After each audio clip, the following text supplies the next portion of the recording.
Estamos en sintonía de los 1400 AM de emisora Mariana. Este es su programa Diálogos. Recuérdenos seguirnos en nuestra página en Facebook, SIVA, Círculo de Bacatá, y en nuestra página Diálogos SIVA WordPress.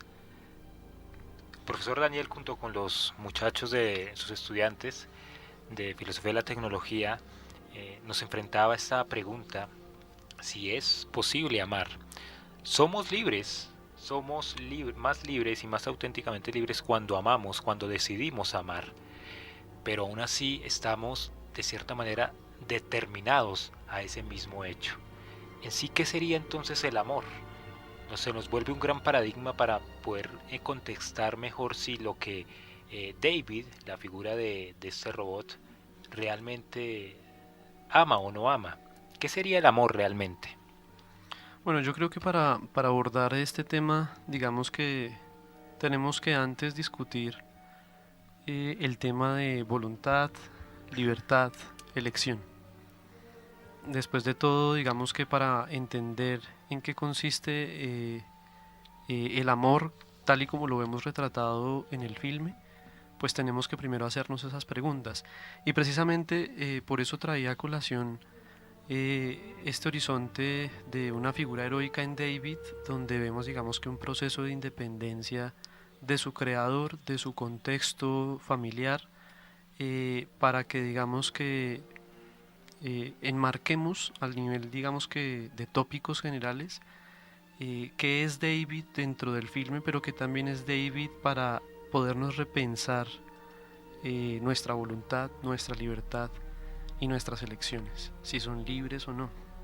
Después de todo, ¿a qué fin estamos determinados, no?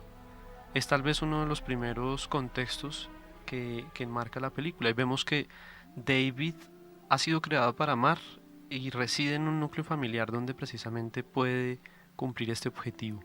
Es su programación, después de todo. En esto insistimos. Pero, ¿cuándo es que en realidad David se empieza a dar cuenta de, de su finalidad? ¿Cuando se da cuenta de sí mismo? ¿Cuando se da cuenta de su núcleo familiar? ¿O cuando se da cuenta de la persona a la que debe amar? Yo creería que es a la tercera, a la persona a la que debe amar, porque David fue puesto en un espacio, en un hábitat, pero no sabía cuál era su función, simplemente estaba ahí. Ya fue cuando lo programaron, lo que él puede llamar mamá, fue que se dio cuenta de que su misión era amar y lo que quiso fue cumplirla durante pues toda su vida.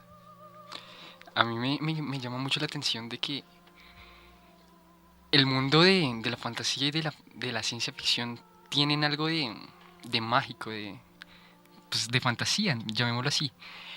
Eh,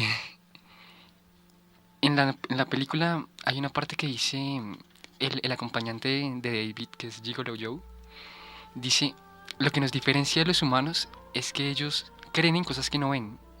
Ellos trascienden y buscan algo que no ven, que no está aquí presente. Pero singularmente David también busca ser un niño. David eh, busca ser un niño para que su mamá lo ame. Se da cuenta de sí mismo y de su propósito y quiere ser un niño buscando algo que no está aquí presente. Sí, yo creo que la conjunción aquí es perfecta en el filme entre la figura de Gigolo Joe y David. Gigolo Joe, digamos que en el panorama de esta ciudad que se llama Rock, eh, ambienta un futuro distópico, casi como una especie de Babilonia en el futuro. Y bueno, y creo que digamos que tiene muy claro cuál es el sentido y el propósito de los mecha en este tipo de distopía. Algo que para David es totalmente ajeno. ¿Mm? Vemos entonces también cómo el tratamiento identidad alteridad se empiezan a encontrar acá, ¿no? Porque claro, David va bajo el propósito de buscar su identidad porque ha sido abandonado por su madre. ¿Mm? Y en virtud de buscar ser un niño real, precisamente para poder llegar a ser amado por su madre, se encuentra con Gigolo Joe, que tiene una perspectiva muy realista del mundo de los mecha. Después de todo, él le insiste en repetidas ocasiones que su propósito tal vez carezca de sentido para un mundo que no esté hecho para él.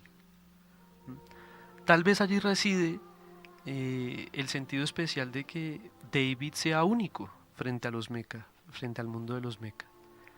Incluso pues discutíamos fuera de micrófonos precisamente ese contraste que hay entre Joe y David, que es un contraste importante dentro de la película porque van a ser como los que ayudan a la figura heroica, y digo ayudan porque pues es que no es solo Joe, sino también el oso Teddy, que es una máquina. Y digamos que son, digamos que los acompañantes del héroe en toda la trama. Sí, claro. Yo creo que acá acaba de hacer la distinción entre los diferentes tipos de amor, ¿no? Pues entre el amor eros que se presenta en el Gigolo Joe, que aquí una compañera pues ahorita nos va a hablar de eso, y entre el amor filial y el agape.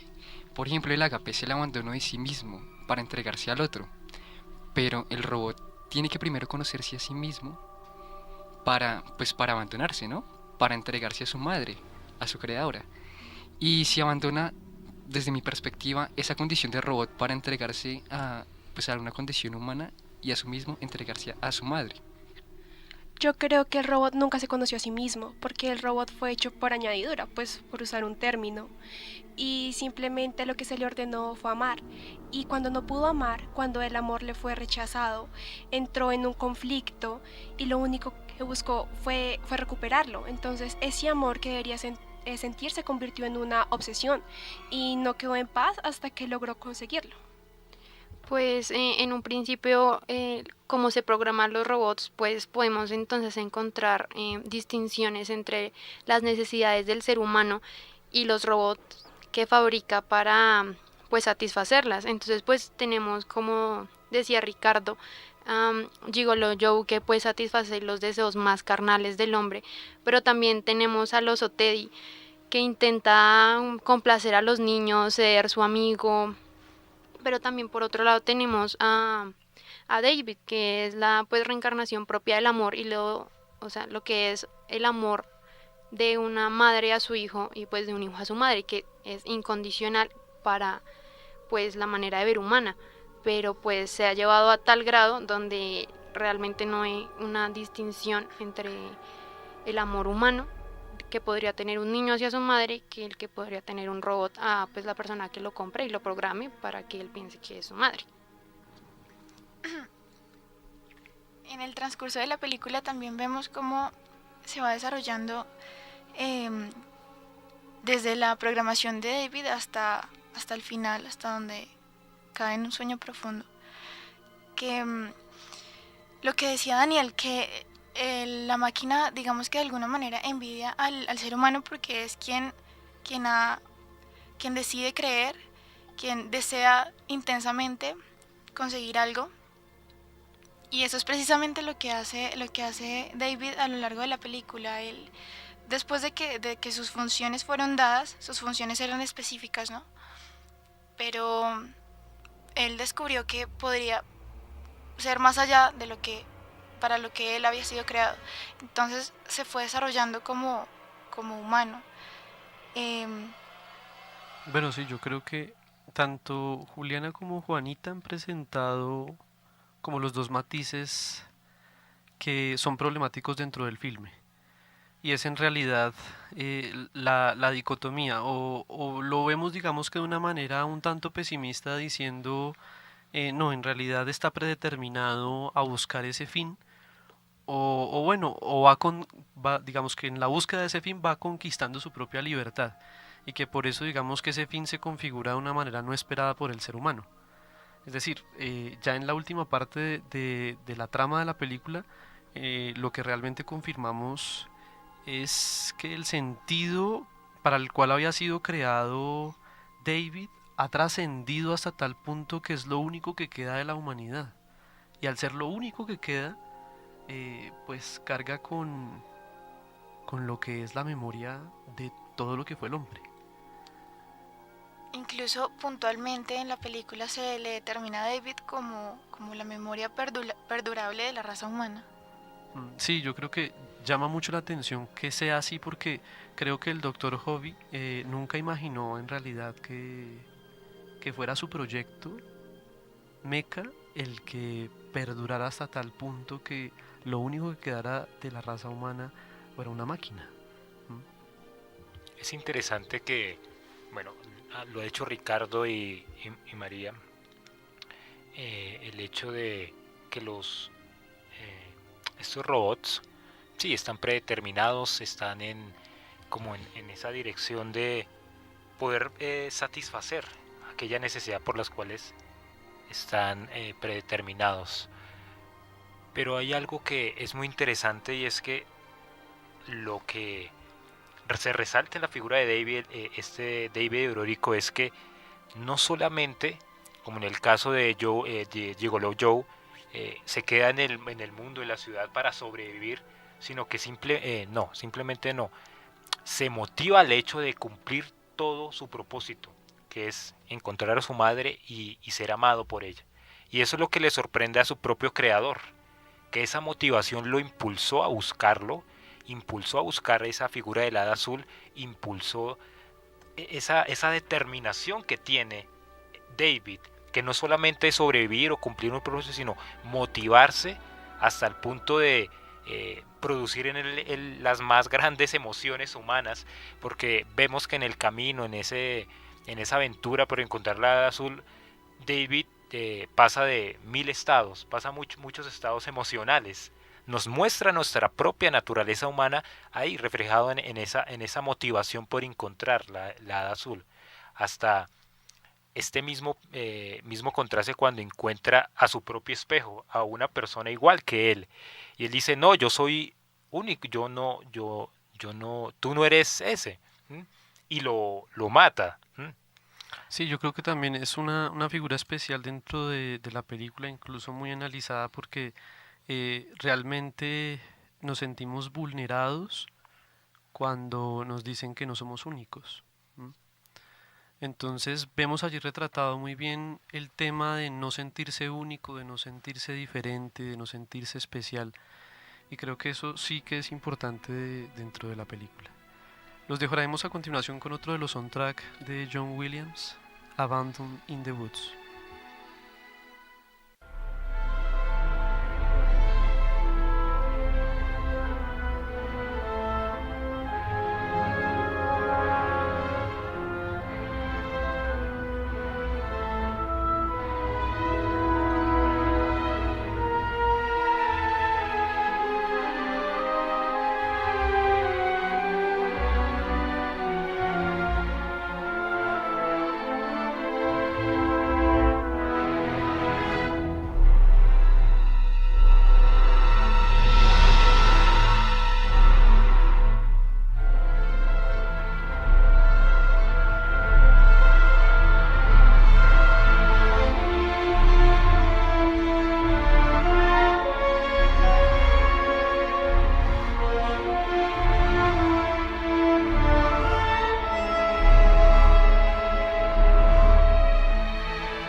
Estamos en Diálogos, un espacio para pensar nuestra cotidianidad a través del cine y la filosofía. La película Inteligencia Artificial nos abre todo un paradigma y toda una cuestión por preguntarnos el significado profundo del amor, si realmente estamos predestinados a amar y si ese amor nos hace realmente libres. Lo que nos deja también la riqueza de este cine de ficción y la literatura de ficción. De pronto el profesor Daniel tiene alguna relación con la literatura, con cómo fue inspirada esta misma película, ¿no? Sí, bueno, el filme digamos que pues fue llevado a cabo por Kubrick, como ya lo hemos dicho, pero en realidad pues él contrata a un grupo de literatos precisamente de ciencia ficción. Uno de los icónicos es Brian Aldiss, precisamente. A él se le compran los derechos de un cuento que digamos que va a afirmar sólidamente toda la trama y el desarrollo que vemos en el filme. Y bueno, Ian Watson es digamos que el que va a retomar el proyecto que había empezado Kubrick, adaptando digamos que todo el guión para que pues la película cobre el sentido que pues tiene.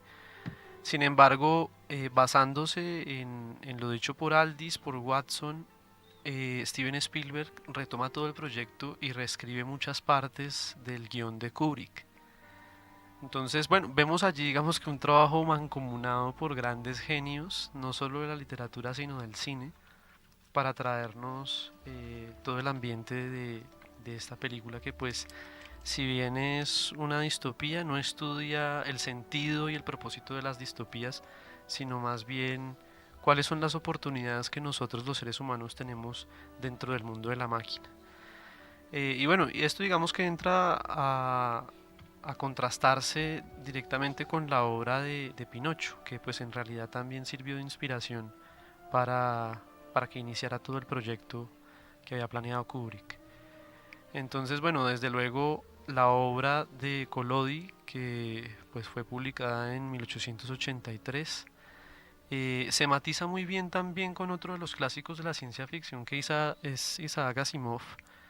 Pues digamos recordar dentro de su gran obra una específica de la que ya hemos discutido en algunas ocasiones pasajes y demás. Yo Robot, que es una reunión de cuentos en los que trabaja desde 1940 a 1950 y que nos trae una gran recopilación sobre el tema, muy a propósito de todo esto que pues hemos venido discutiendo. Así que pues si nuestros oyentes están interesados en estas obras y en volver digamos que en la lectura de estas mismas dentro de la perspectiva de la película, que pues es bastante interesante. Yo creo que es importante resaltar que tanto en Asimov como en Pinocho y en la película, estos personajes siempre buscan algo más allá de ellos, más poderoso. Y es esa búsqueda lo que impulsa toda su vida. Y me parece muy importante resaltar ese punto. Sí, yo creo que una de las cosas que son particulares es cómo singularmente los androides nos enseñan lo humano en una época que habla del poshumanismo. Sí, a mí me llama mucho la atención el cuento de Razón. Ahí menciona una frase que me impactó mucho al leerla. Dice, algo no puede surgir, lo estoy parafraseando, ¿no? Algo no puede ser mejor o surgir de alguna manera mejor a su creador. O sea, el creador no puede crear algo superior a él. Y pues en el sentido contrario, ¿no? Algo no puede ser creado por algo inferior a él mismo. En este sentido, quiero decir que el amor de David es un amor, no es un amor ágape en sí mismo, sino es una mezcla de un humanismo y de un pues, poshumanismo, ¿no? Reflejado en la máquina. Porque al final, bueno, véanse la película y es que no les quiero dañar el final, porque él al final no es humano, pero tampoco es una máquina en sí misma. Yo creo que es una máquina en sí misma, simplemente que se le programa de una forma pues diferente a las demás y esa diferencia es lo que lleva toda su vida, pero su naturaleza es su naturaleza y nunca se le va a poder quitar eso. Ahora que escucho lo que dicen ustedes, se me vino a la cabeza que, bueno, el Dr. Hobby fue quien creó a David, ¿no? En compañía pues de sus colegas.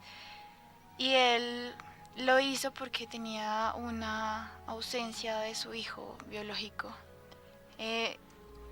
¿Por qué es especial y único David? Lo hemos tratado a lo largo del programa, pero pienso que la parte crucial es esta, es porque su creador ha decidido que él sea lo que es, diferente, único, y una prueba o una representación robótica de algo que para su creador fue muy querido y viene de muy adentro en su sentir. Sí, yo creo que es una de las cosas que más hay que rescatar. Creo que eso le da un sello especial también al filme, porque después de todo se trabaja bajo las pretensiones, no quiero decir ilusorias, pero sí bajo las pretensiones de conquistar algo que tal vez sea inconquistable. Y es precisamente aquellos seres que nos han abandonado, pues volver a reemplazarlos o volverlos a tener en presencia, pues realmente es un proyecto que no podemos llevar a cabo. A pesar de que pues ya pueda existir la oportunidad de la mano de la inteligencia artificial y el biomejoramiento humano de poder reemplazar a una persona. Lo que yo veo latente en David es la necesidad del ser humano por ser amado y pues alcanzando un nivel alto de tecnología, pues poder llegar a su cometido y sentirse creador de algo, o sea, tener propiedad sobre algo que sabe que siempre le va a pertenecer y que va a perdurar aún más que él, y pues siempre va a estar teniéndolo presente y jamás lo va a olvidar. La película entonces nos muestra inteligencia artificial se convierte como en un referente y en un llamado de atención por recuperar lo que nos es más auténtico, que son las emociones humanas. Y el paradigma de los androides nos muestra que tal vez hemos perdido eso por buscar satisfacciones propias, porque nos determinamos a una idea o algo así.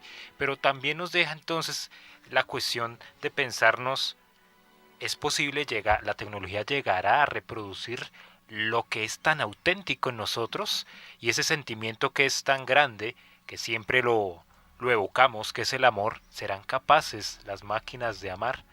Entonces nos muestra esos dos contrastes, pero quiero caer en cuenta también de que la inteligencia artificial, lo que a nosotros en este momento nos rodea, como son todas las tecnologías digitales, hay una cierta simulación de las emociones y podemos reproducir esas mismas emociones. Pero ahí está la pregunta real, si son auténticas o no, o solo buscan satisfacer meras cosas superficiales.